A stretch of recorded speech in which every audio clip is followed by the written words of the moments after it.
Учеството на светскиот саем во Јапонија е планирано одамна, а трошоците за патувањето се сведени на минимум. Ова е ставот на председателот на владата Христијан Мицкоски.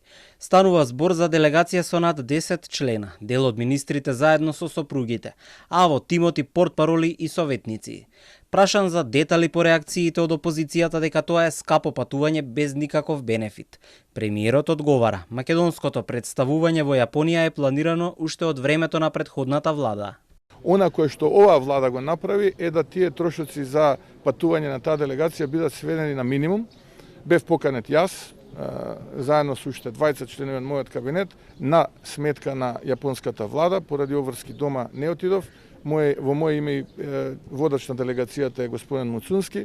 Голем дел од лицата сами си покриваат, така што верувајте, од тоа што било планирано пред една година и тоа што е сега, најмалку 3 пати се помали трошоци. Телма праша во влада кој ги покрива трошоците за патувањето.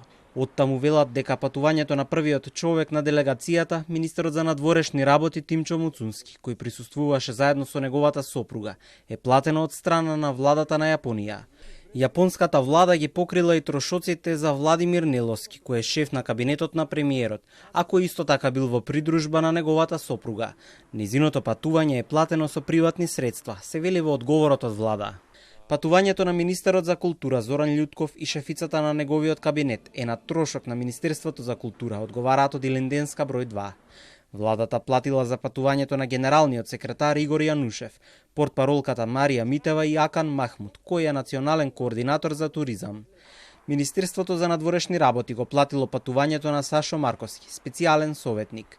Во Јапонија бил присутен и министерот за европски прашања Орхан Муртезани, заедно со неговата сопруга. Неговото патување го платило министерството, додека пак патувањето на сопругата е приватно покриено.